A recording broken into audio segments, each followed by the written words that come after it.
നിയമസഭാ തെരഞ്ഞെടുപ്പിനൊരുങ്ങുകയാണ് ബീഹാർ. നമുക്കറിയാം, തീവ്ര വോട്ടർ പട്ടിക പരിഷ്കരണത്തിലെ പ്രതിഷേധങ്ങൾക്കിടെ അന്തിമ വോട്ടർ പട്ടികയും പുറത്തുവന്ന സാഹചര്യത്തിൽ ഇന്നിതാ പോളിംഗ് തീയതി പ്രഖ്യാപിച്ചിരിക്കുകയാണ് കേന്ദ്ര തെരഞ്ഞെടുപ്പ് കമ്മീഷൻ. കഴിഞ്ഞ 2 ദിവസങ്ങളായി മുഖ്യ തെരഞ്ഞെടുപ്പ് കമ്മീഷണറുടെ നേതൃത്വത്തിലുള്ള സംഘം ബീഹാറിലെത്തി സ്ഥിതിഗതികൾ നിരീക്ഷിച്ചു വരികയായിരുന്നു.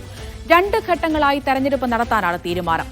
SIR-ന് ശേഷമുള്ള ആദ്യ തെരഞ്ഞെടുപ്പായതിനാൽ കുറ്റമറ്റ രീതിയിൽ തെരഞ്ഞെടുപ്പ് നടത്താനുള്ള ഒരുക്കത്തിലാണ് തെരഞ്ഞെടുപ്പ് കമ്മീഷൻ. വോട്ടർ അധികാർ യാത്രയുമായി ഇന്ത്യ സഖ്യവും സുജാവ് യാത്രയും അതുപോലെ അനവധി പ്രഖ്യാപനങ്ങളുമായി NDAയും കളം നിറഞ്ഞപ്പോൾ ബീഹാറിലെ ജനങ്ങൾ ആർക്കൊപ്പം നിൽക്കും എന്നാണ് അറിയേണ്ടത്. വിശദമായി തന്നെ നമുക്ക് പരിശോധിക്കാം. എങ്ങനെയായിരിക്കും തെരഞ്ഞെടുപ്പെന്ന് നോക്കാം.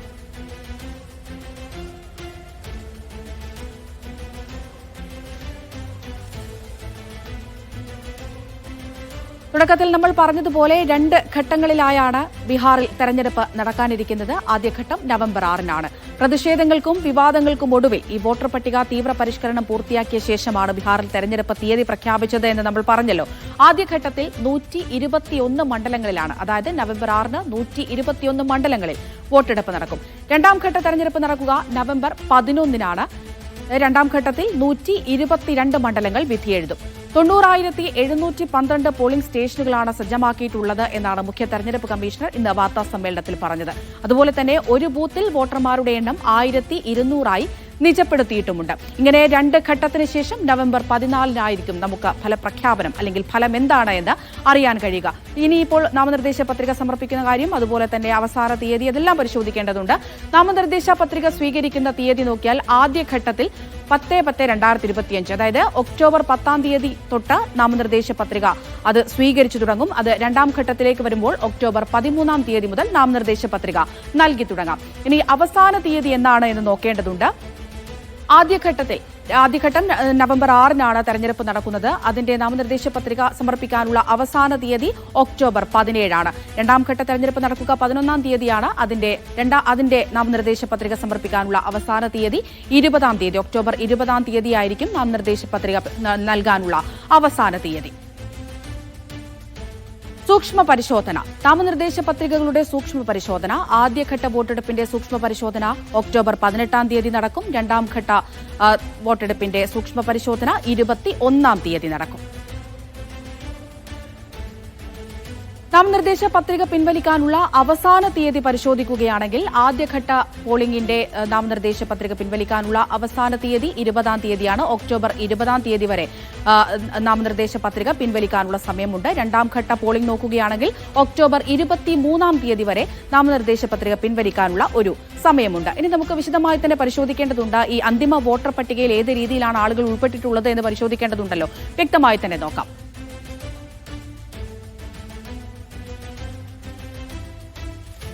തുടക്കത്തിൽ നമ്മൾ പറഞ്ഞതുപോലെ 7.43 കോടി വോട്ടർമാരാണ് ഇത്തവണ ഈ അന്തിമ വോട്ടർ പട്ടികയിൽ ഇടം പിടിച്ചിട്ടുള്ളത്. അതിൽ നോക്കുകയാണെങ്കിൽ 3,40,82,828 സ്ത്രീ വോട്ടർമാരാണുള്ളത്. സ്ത്രീ വോട്ടർമാരുടെ എണ്ണം നമുക്ക് വ്യക്തമാണെന്ന് മനസ്സിലാക്കുന്നു. ഇനി എത്ര പുരുഷന്മാരുണ്ട് എന്ന് നോക്കാം.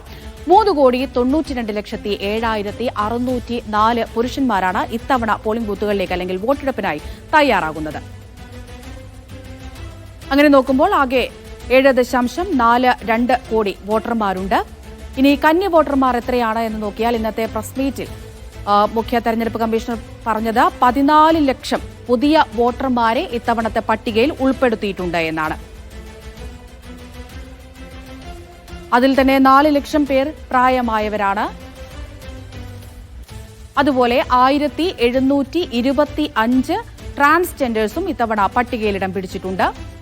തുടക്കത്തിൽ നമ്മൾ പറഞ്ഞതുപോലെ 90,712 പോളിംഗ് സ്റ്റേഷനുകളാണ് ഇത്തവണ സജ്ജീകരിച്ചിട്ടുള്ളത്.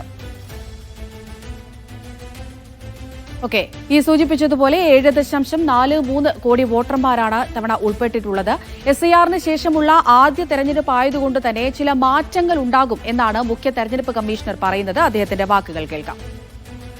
न केवल लॉ एंड ऑर्डर की व्यवस्था पर पूर्ण निगरानी रखी जाएगी, बल्कि शांतिपूर्ण ढंग से, पूर्ण पारदर्शी तरीके से बिहार के होने वाले चुनाव शायद सबसे अच्छे चुनावों के रूप में परिलक्षित होंगे, ऐसी चुनाव आयोग की मंशा है।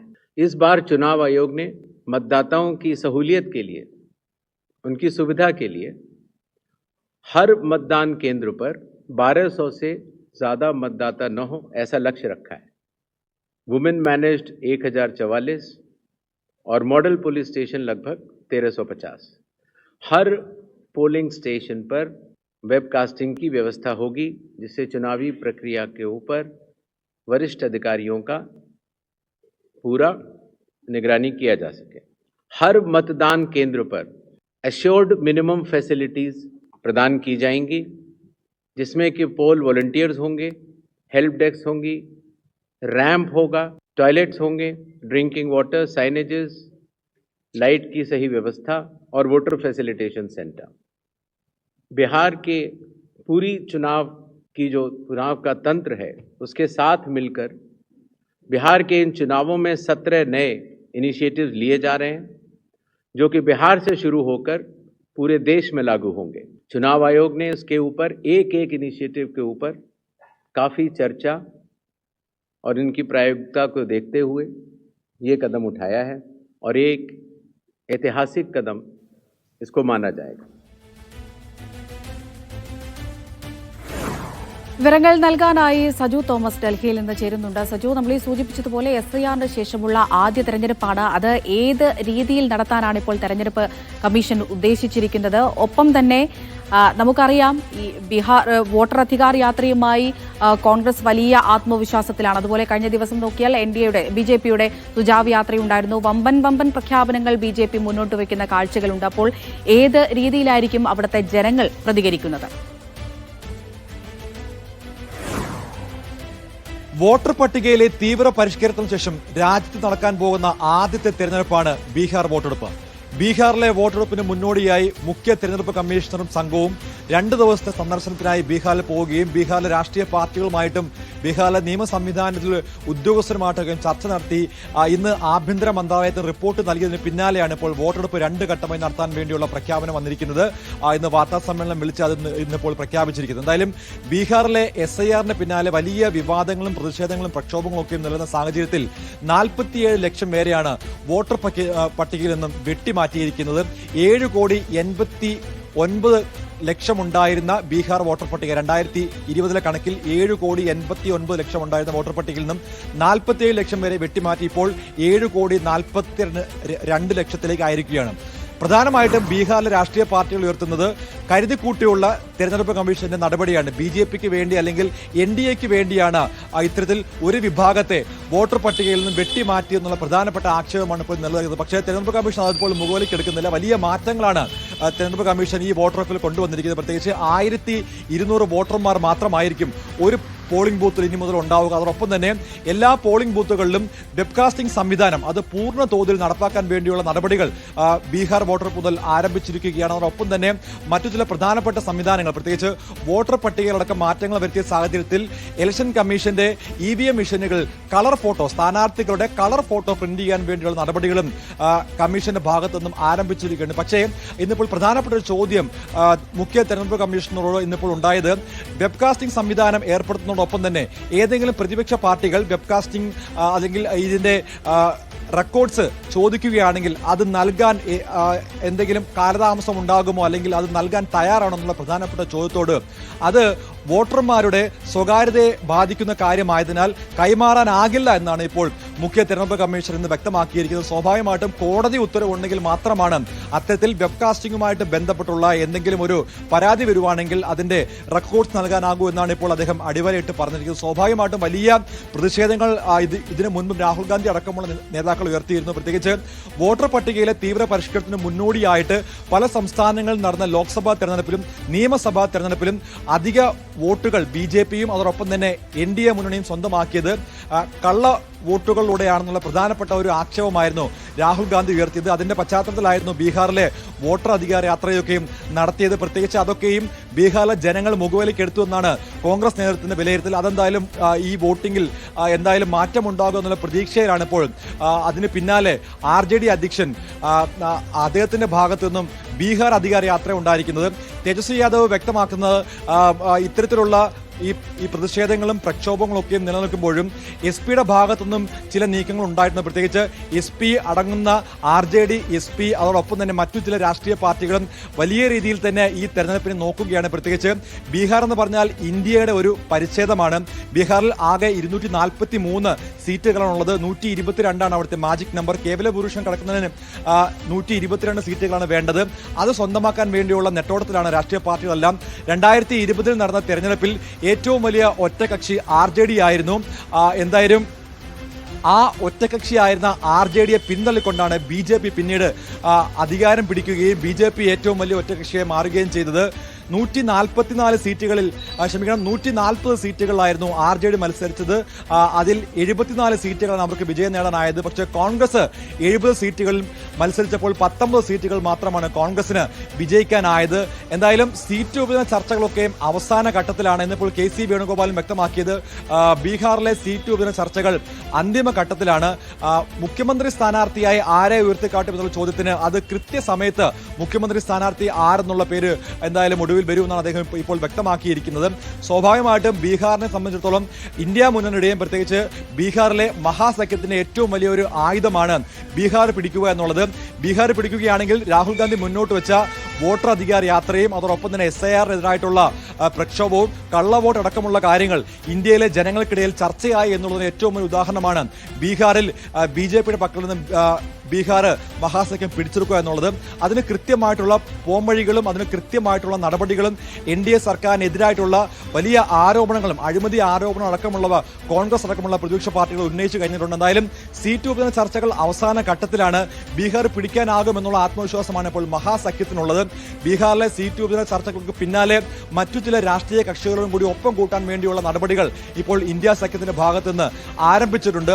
എന്തായാലും ബീഹാറിലെ തെരഞ്ഞെടുപ്പ് വലിയ മാറ്റങ്ങൾ അല്ലെങ്കിൽ വലിയ ചലനങ്ങൾ ഉണ്ടാക്കാൻ സാധ്യതയുണ്ട്. പ്രത്യേകിച്ച് ഭരണം പിടിക്കാൻ വേണ്ടി തുടർഭരണം പിടിക്കാൻ വേണ്ടി NDA മുന്നണി ശ്രമിക്കുമ്പോൾ അഴിമതി ആരോപണങ്ങളും അതോടൊപ്പം തന്നെ വലിയ പ്രതിപക്ഷ പ്രതിഷേധമൊക്കെ നിലനിന്ന ഒരു സംസ്ഥാനമാണ്. അപ്പോൾ ന്യൂനപക്ഷ വോട്ടുകൾ പിടിച്ചുകൊണ്ട് അവിടെ അധികാരം പിടിക്കാനാകുമെന്നുള്ള ആത്മവിശ്വാസമാണ് മഹാസഖ്യത്തിനുള്ളത്. പ്രത്യേകിച്ച് ഈ ന്യൂനപക്ഷത്തിന് മേൽക്കോയ്മയുള്ള സീമാഞ്ചൽ മേഖലയിലടക്കം അവിടെ വോട്ടുറപ്പാക്കാനാവുകയാണെങ്കിൽ അവിടുത്തെ വോട്ടുകൾ അല്ലെങ്കിൽ അവിടുത്തെ സീറ്റുകൾ നേടാനാവുകയാണെങ്കിൽ വലിയ മാറ്റം ഉണ്ടാക്കാൻ ആകുമെന്ന പ്രതീക്ഷയാണ് മഹാസഖ്യത്തിനുള്ളത്. അത്തരത്തിൽ വലിയ ആത്മവിശ്വാസത്തോടു കൂടിയാണ് തേജസ്വി യാദവ് അടക്കമുള്ളവർ മുൻപോട്ട് പോകുന്നത്. പ്രതിപക്ഷ നേതാവ് തേജസ്വി യാദവിന്റെ ഭാഗത്തു നിന്നും വലിയ മാറ്റമാണ് ഉണ്ടായിരിക്കും. പ്രത്യേകിച്ച് ബീഹാർ അധികാർ യാത്രയിലൂടെ തേജസ്വി യാദവ് മുൻപോട്ടത്തെ രാഷ്ട്രീയം അത് കൃത്യമായിട്ട് ജനങ്ങളിലേക്ക് എത്താനാകും. എന്തായാലും ലാലു പ്രസാദ് യാദവിന്റെ രാഷ്ട്രീയ വൈഭവം തേജസ്വി യാദവിലൂടെ അത് മുന്നോട്ട് വെക്കുമ്പോൾ അത് ജനങ്ങൾ എത്രത്തോളം സ്വീകരിക്കും എന്നുള്ളതിന് ഏറ്റവും വലിയ ഒരു തെളിവോ കൂടിയാണ് ഇനി വരാൻ പോകുന്ന ഈ ഒരു വോട്ടെടുപ്പ്. അത് ജനങ്ങൾ സ്വീകരിച്ചു കഴിഞ്ഞാൽ തേജസ്വി യാദവ് മുഖ്യമന്ത്രിയാവാൻ തന്നെയാണ് സാധ്യത. അത് തന്നെയാണ് എന്തായാലും ഇന്ത്യ മുന്നണിയിലെ മറ്റു ചില നേതാക്കളും പങ്കുവെക്കുന്നത്. അങ്ങനെയാണെങ്കിൽ ബീഹാർ തെരഞ്ഞെടുപ്പ് രാജ്യത്തെ വോട്ടർ പട്ടികയിലെ തീവ്ര പരിഷ്കരണത്തിന് പിന്നാലെ നടക്കാൻ പോകുന്ന ഏറ്റവും ആദ്യത്തെ തെരഞ്ഞെടുപ്പ് അത് വലിയ ചലനങ്ങൾ ഉണ്ടാക്കുമെന്ന് തന്നെയാണ് പ്രതീക്ഷ. ശരി, സജു തോമസ് ആണ് വിവരങ്ങൾ നൽകിയത്. സജു ഇപ്പോൾ സൂചിപ്പിച്ചതുപോലെ തന്നെ തീവ്ര വോട്ടർ പട്ടിക പരിഷ്കരണം അതിനെ തുടർന്നുള്ള പ്രതിഷേധങ്ങളൊക്കെ നമ്മൾ കണ്ടതാണ്. പ്രതിപക്ഷത്തിന്റെ ഭാഗത്ത് നിന്ന് നിരവധി ആരോപണങ്ങൾ വരുന്നു.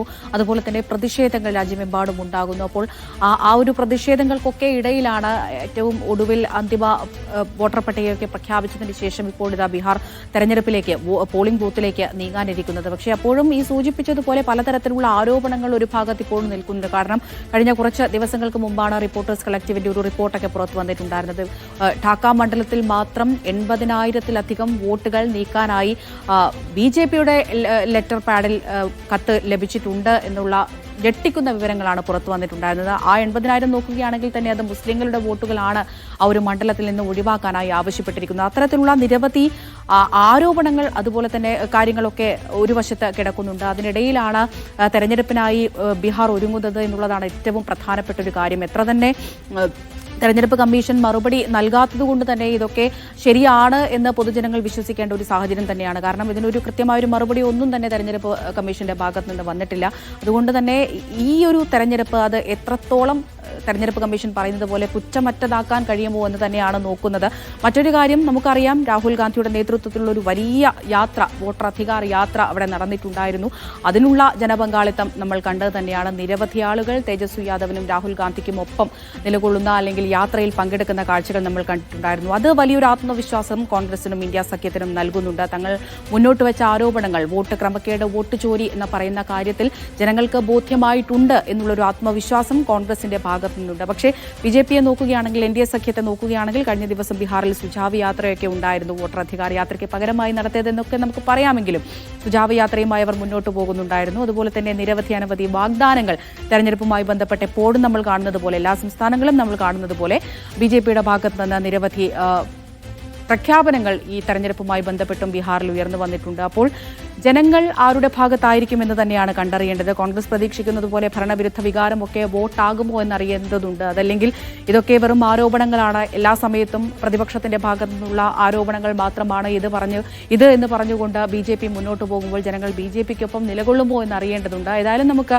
കാത്തിരിക്കാം. 2 ഘട്ടങ്ങളിലായാണ് നടക്കുക ഈ വോട്ടെടുപ്പ്. ബീഹാറിൽ നവംബർ 6-ാം തീയതിയും നവംബർ 13-ാം തീയതിയുമായി 2 ഘട്ടങ്ങളിലായി തെരഞ്ഞെടുപ്പ് നടക്കും. നവംബർ 14-ന് നമുക്ക് മനസ്സിലാകും ബീഹാറിലെ ജനങ്ങൾ ആർക്കൊപ്പമാണ് എന്നുള്ള കാര്യത്തിൽ.